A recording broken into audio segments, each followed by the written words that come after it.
Well, I was in my senior year at college. I was recruited by General Electric to come over here to work, and as I only had one other job offer, and I did not want to go back east, I gladly accepted the job here with GE at Hanford.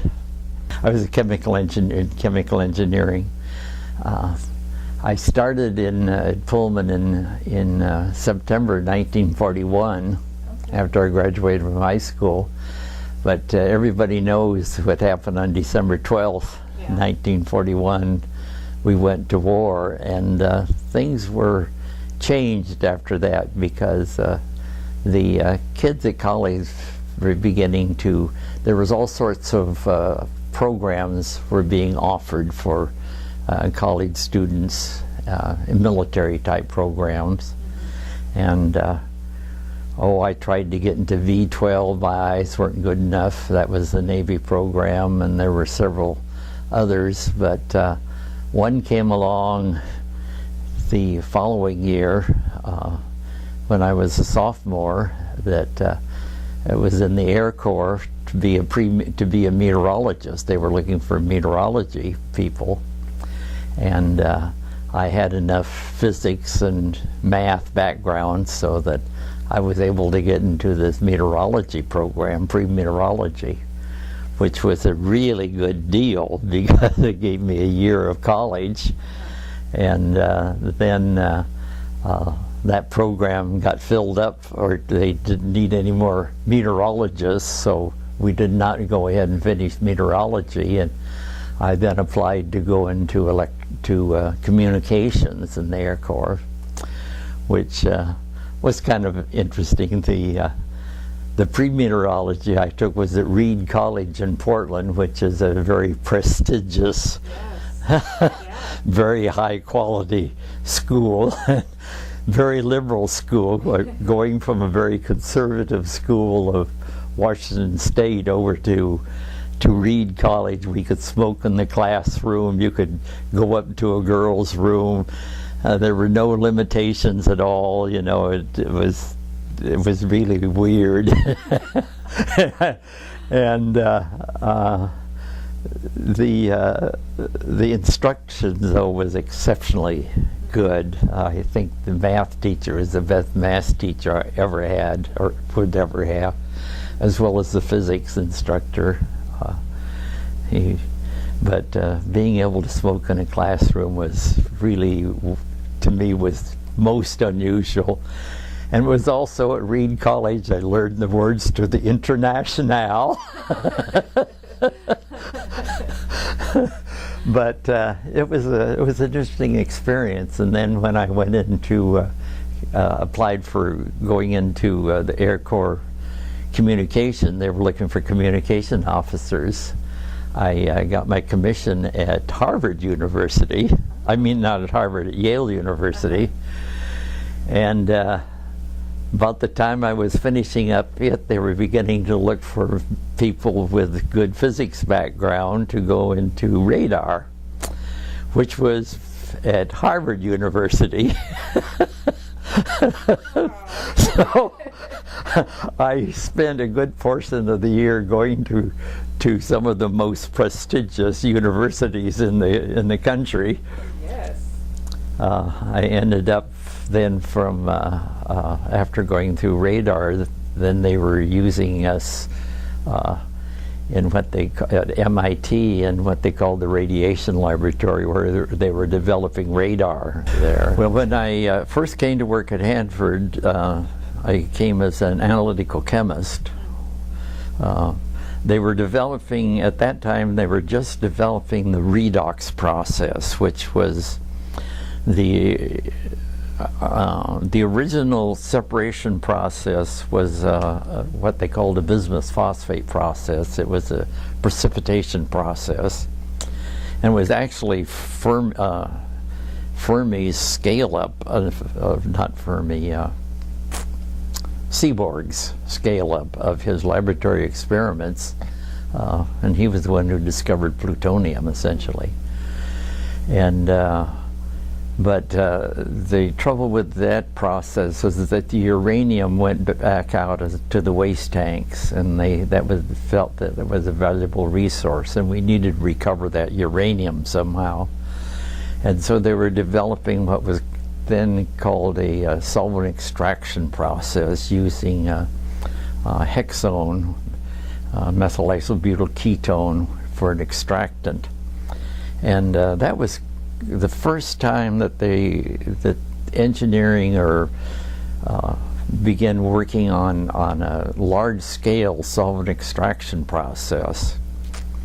So we had a pilot plant in the 300 area that was developing all sorts of what we called contactors to try to contact the organic with the feed solutions, which was dissolved uranium, irradiated uranium slugs. Of course, in the 300 area, we were using just all synthetic material. And that process was getting pretty well developed. Unfortunately, they were using a material called ammonium nitrate as a salting agent to help push the uranium and the plutonium into the organic phase. Well, about that time, Texas City blew up from a fertilizer ship that were parked in the harbor. That put a big kibosh on our use of ammonium nitrate as a salting agent. We had to begin looking then for a new salting agent.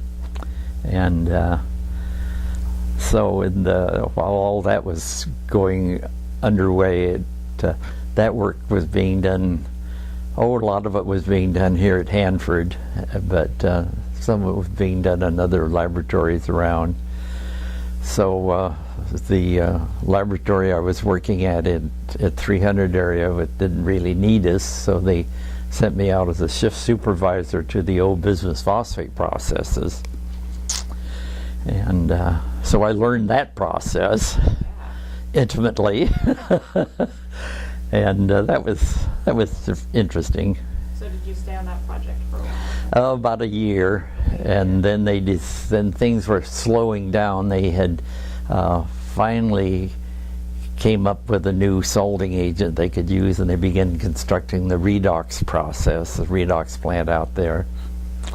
So I came back into 300 area and worked in what we called standards lab. It was primarily what I was doing was preparing radioactive plutonium standards for their what we call the ASP. It was the alpha counting machines that we used to count the samples, and that was kind of boring, but it was a job. Yeah. Why was it boring for you? And while I was in there, I became acquainted with what they called the process chemistry group, which was doing a lot of the chemical work on the new redox process. So there was an opening in there, and I transferred to that and stayed in process chemistry. I found a perfect fit there because being both a chemist and a chemical engineer, I could talk both languages, and I stayed in process chemistry then the rest of my career here, essentially, which was 40 years full-time and then 20 years part-time. So Really? Yep. But the nice thing about process chemistry was that whenever anything went, the chemical separation process is a really very complex process, and when anything went wrong in the plant, then they would call on us to try to figure out what the trouble is. So we got to work on lots of things, just all sorts of things, all sorts of developmental things. Is there one particular project that stands out as more interesting than others? Well, I think probably the one that I got the biggest kick out of is that later on in life out there, they begin looking at different isotopes availability, and they came up with plutonium-238, which is a very unique isotope of plutonium. It's not fissionable, but it is a pure alpha emitter and a very high heat generator. A little ball of it about the size of a golf ball will actually glow red. It is generating so much heat. And this looked like it would be an ideal heat source for deep space probes. So, but the precursor for plutonium-238 was a waste that accumulated in another isotope that accumulated in our back cycle waste in the redox plant, and also in the redox. I worked on the development of the redox process also during all these periods of time. But we were finding this accumulation in neptunium-237. So we had to recover a large quantity of 237, which was a unique isotope in itself. And I set up a small pilot plant in one of our hot cells in the laboratory, and they would spin this material out and bring it over to the lab, and then I'd have to try to purify it. And it was the way to purify it was a chromatographic ion exchange column. If that makes sense. Well, it was really very interesting, and we did a lot of work in developing that. We recovered the first quantities of this neptunium-237, which we then formed into a new fuel element that we put back into B reactor and made plutonium-238, and then we had to purify the 238, and it was an interesting, very challenging process, because the plutonium in the 238 was just lively as hell. It would get every place. It was difficult to work with. So to contain and to contain, yeah. But we recovered then later that process. Instead of us doing the purifying the 238 here, that well went to Savannah River, and but we were still recovering the neptunium-237 from our waste, and so gosh, I did that for about 3 years out there in the lab.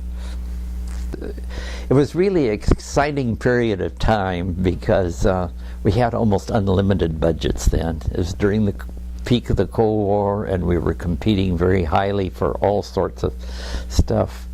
And the nuclear business was brand spanking new business. It was just all sorts of things were going on. We even built a food irradiator, and we had to supply the material for the food irradiator, and we were irradiating apples and